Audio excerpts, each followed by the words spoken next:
Life is moving at warp speed for young Chase Blackwell. In the past 3 seasons, the 18-year-old snowboarder out of Silverthorne has earned his first invites to the Burton U.S. Open, his first Revolution Tour wins, and his first finals at World Cup halfpipe contests. Now, he's a favorite to make the Copper Grand Prix Olympic qualifier, and he already has an invite in hand for the Dew Tour, where he'll go up against the big guns like Shaun White, Ayumu Hirano, and Danny Davis.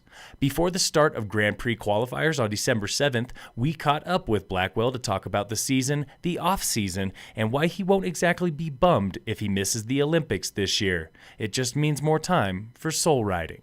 Phil Lindemann, Krystal 93 News Director, and I am talking with Silverthorne's own Chase Blackwell. Chase, how are you today? I'm doing great. How are you guys?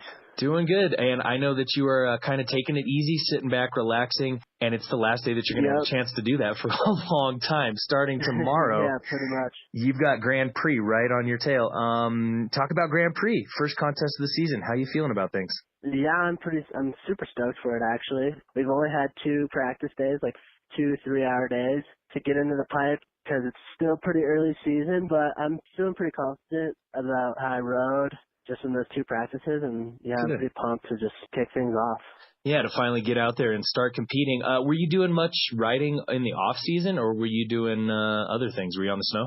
In this fall, I went to New Zealand and to Sassay and got some riding down there, some half pipe. But other than that, really just kind of hanging out, wake surfing, and just hanging out for the summer. Do you, still at you're 18 years old, do you like having a little bit of a break every once in a while from snowboarding, or would you be totally, Yeah, definitely like taking some time off and just, recouping, getting time to hang out with the friends and get my mind straight to get back into it. Make you want it a lot more when you're off. Yeah, I was going to say, the endless winter thing is, for some people, it's good for some people, but man, it would be tough to just have that much going on all the time, especially when you're competing.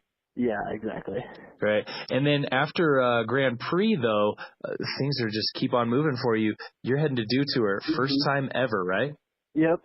First time in Dew, but super stoked, super pumped for that one. How did you feel when you got that invite? Yeah, I was super stoked. I don't know. I was pretty, surprised, I guess. Just, first time, every time, Dew Tour comes around, it's like, wow, those are the pros, one day I want to be there, and now it's, my first kind of chance to actually be there, which is pretty stoked. Yeah, right. Those guys are the real deal. You don't go there unless you get an invite. So you're keep on moving up the playing field. And then after that, where do you head? Where do you head after Dew Tour? Just going to take a couple weeks to ride, and then we're going to Aspen Snowmass for the Grand Prix, and that's the 3rd Olympic qualifier. Copper and Dew Tour are both Olympic qualifiers. And then after that, we're doing Mammoth Grand Prix, and that's the final Olympic qualifier. And then, I'm pretty much just chasing those Grand Prix and stuff for the beginning of the season. Then after that, if I don't make the Olympics, we're just going to have some time off to just soul ride kind of. If you're not in the start gate, then you can just kind of go out and get your feet back under you, take some time off from competition. That's a good question for you. Would you like to make the Olympics? Would you like to keep the season going and go to the big show? Yeah, I mean, I'm definitely going to try to get there. It's definitely going to be hard when there's a lot of good riders, currently that are in the race. But I'm definitely going to try my best and try to get there. And, if I do, that'd be super sick. I think it'd be one in a lifetime opportunity to go to the Olympics, which would be awesome. But if not, I'm still pretty young, so I'm definitely be stoked with how my season is. And then we also got U.S. Open and maybe just some Rev Tours towards the end of the season, but definitely the Olympics if I can. Oh, for sure. And do you think that something like Dew Tour might be good, practice for, if you did go to the Olympics, being in that high pressure environment surrounded by the best of the best? Yeah, for sure. What do you think it's going to take this year for you to really set yourself apart from everyone else to, maybe get that invite to the Olympics or, show coaches or judges that I belong there? I think it's just going to be, going big, having a lot of style, and then, just landing my runs.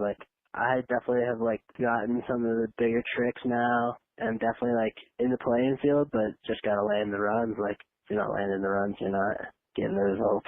Yeah, got to be clean on your feet. How have you been feeling with that so far? Like I said, you haven't had too many hours in the half pipe yet, but feeling good on your feet? Not yet, but yeah, I'm feeling pretty good.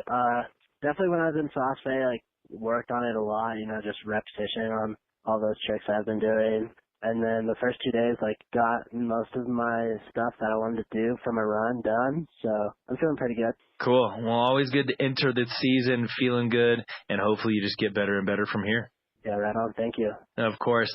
Chase Blackwell from Silverthorne talking about the start of contest season. Phil Lindemann, Krystal 93.